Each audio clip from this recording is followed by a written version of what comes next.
Boycott Blues, How Rosa Park Inspired a Nation. The author is Andrea Davis Pinkney, and the illustrator is Brian Pinkney. Andrea and Brian have created this book using beautiful illustrations and almost song-like words to honor Rosa and what happened on that day so many years ago that changed our entire nation.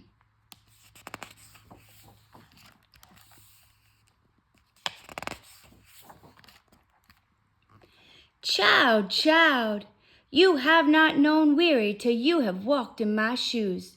You have not known low down till you have sung my song.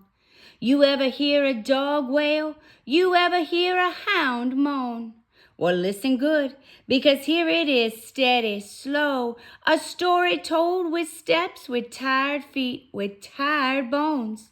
I'm going to tell you the story with my guitar, so you don't forget, so you know how it goes. Dog-tired, that's me.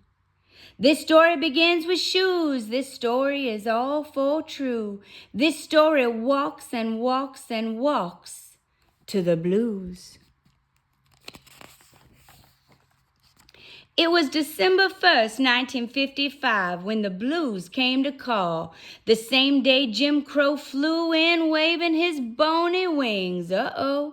Bony wings and all, Jim Crow landed with a will. Yes, he did, child. Yes, he did.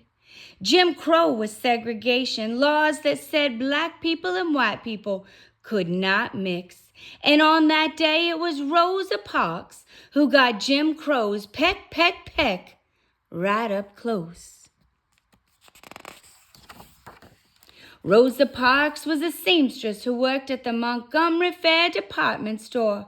On that blue as blue evening, Rosa's workday ended like any other.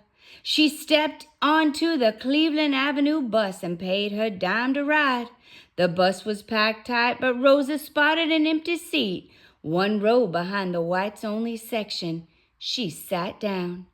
When the bus pulled up at the Empire Theater, several white people got on. All but one of them found seats. The last was left standing. That's when Jim Crow showed up, strutting. Whenever Jim Crow got to laying down the letter of the law to stating the state of segregation, he did it with his peck, peck, peck. And on this day, Jim Crow's peck was a duet. He was letting it fly with the bus driver who, along with Jim Crow, stood over Rosa and told her to give up her seat to a white man who was still standing. Even with that blue-black wing pressed at Rosa's nose, even with the bus driver's finger waving at Rosa, even with Jim Crow's peck, peck, peck sounding like rust on a bed spring, Rosa stayed seated. Twice the bus driver told Rosa to move. Twice she looked at him without blinking, then turned her eye to Jim Crow. All she said was no. "You're breaking my law," Jim Crow crooned. The bus driver said he'd call the police. Rosa told him to go ahead. The police arrested Rosa and took her to jail. Rosa's friend Edie Nixon raised money for Rosa's bail. He got her released and told Rosa that if she were brave enough, she could stomp out Jim Crow. She could break those bony wings. She could stop Jim Crow's peck, peck, peck. She could help end segregation. Rosa agreed right away. On December 5th, 1955, the black people in town stopped riding the city buses. They were protesting the treatment Rosa had received. That night at the Holt Street Baptist Church, Martin Luther King Jr. spoke to the people of Montgomery. "Child, child, I have put my doggy tail in that church every Sunday, but I have never seen so many folks at Holt. People came from all over to hear the great Dr. King. He said that we should fight until justice runs down like a mighty stream. And fight we did. We fought a quiet fight. No slingshots, no weapons, not even spitballs. We fought with our feet. We said if you don't, we won't. If you don't let us ride in any seat we wish, we won't ride at all. If you don't treat us fairly, we won't pay the fare. If we don't pay the fare, you won't have a bus business. And we won't let Jim Crow smack us back with his bony wings or slow us up with his peck, peck, peck. We won't. And we stood by our word. Yes, we did. Child, we did. That's when our feet took to the streets, to the sidewalks, to the roads. That's when the city buses rolled and rolled. Nearly empty they rode. That's when the boycott blues truly began, when we walked with dogged feet, with dog-tired feet, with boycott feet, with boycott blues. 90 days passed, we kept on. 100 days gone, we stayed strong. Walked in the rain, we did. Walked day and night, we did. Walked for our fight, we did. Yes, we did. Child, we did. 120 days, 130, 150, walked to work, we did. Walked to school, we did. Walked to church, we did. Yes, we did, child. Yes, we did. 180 days of walking, 100 degrees in the shade, sidewalks streaming, sweaty faces gleaming, hot dust rising off the roads, and the buses rolled and rolled. When the blues burned so blue hot that they turned our beat to a deep blue shade of determination, we found a way out of no way. We found other modes to get where we needed to go. Soon, instead of only walking, we rode. Rode with our friends, we did. Rode with kind strangers, we did. Rode past those empty buses, we did. We did, yes, child, we did. Didn't set foot on a bus either. No, sir, we didn't. Wouldn't pay our dime to ride either. We still got to where we needed to go. We still stood by Rosa Parks for saying no. But Jim Crow, he was determined too. He kept up with his bony wings and his peck, peck, peck. 200 days later, we were still going, blues and all, we pressed on.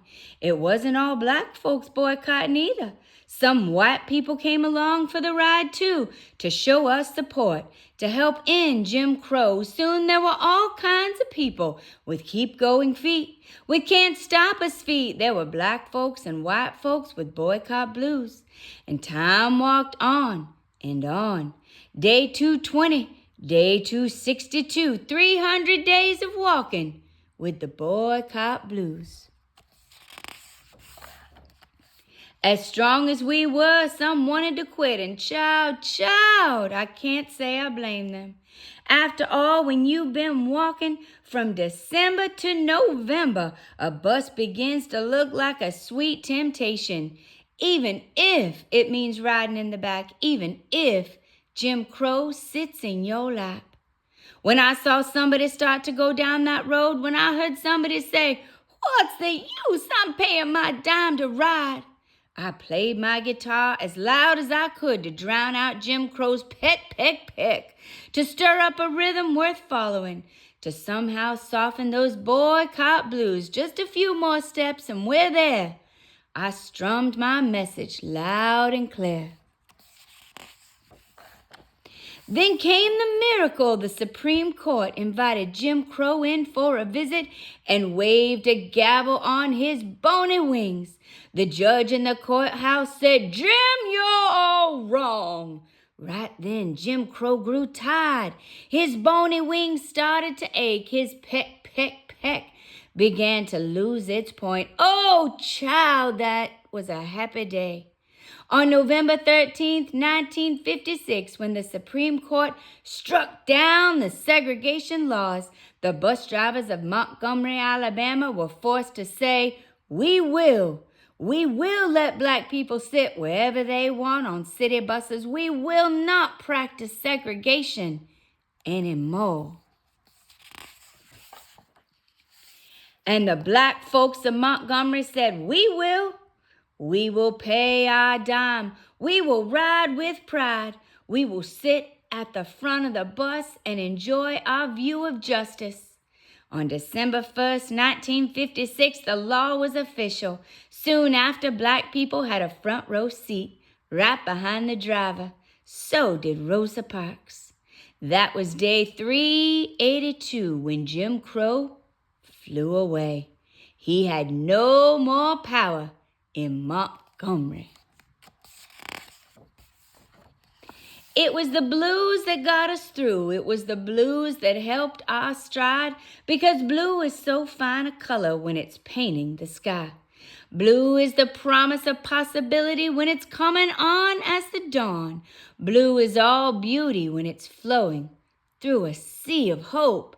Now segregation was a loser's croon, and child, we rejoiced.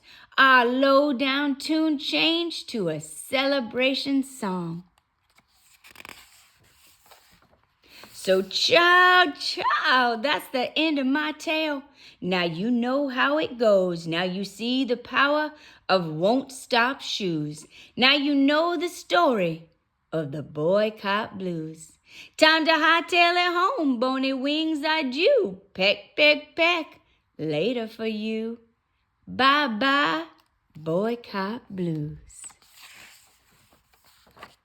The end. What a beautiful rendition of that faithful day so many years ago when Rosa said no, and her act of bravery and courage, her determination to do what was right and to stand or sit for what was right. It changed our nation. It led people to come together to boycott the buses and to say, until everyone can ride wherever they want, no one will ride. That was so beautifully done. I loved how it was almost a song, and it was giving a nod to the tradition of the blues. But in the end, they weren't blue anymore, because Rosa's bravery and courage and the determination of so many helped change the laws and make it so today we can all be who we are, sit where we want, be friends with who we want to be friends with, spend time with who we want to be friends with and spend time with, all because of that one day and Rosa's bravery. Thanks for watching. If you love this book and want a copy of your very own, you can get one at the link below. If you had fun reading along with me, please like this video. And don't forget to subscribe to my channel and check out all the other videos where I read books aloud just for you. I hope I'll see you guys soon and you'll come back and read with me again next time. Bye!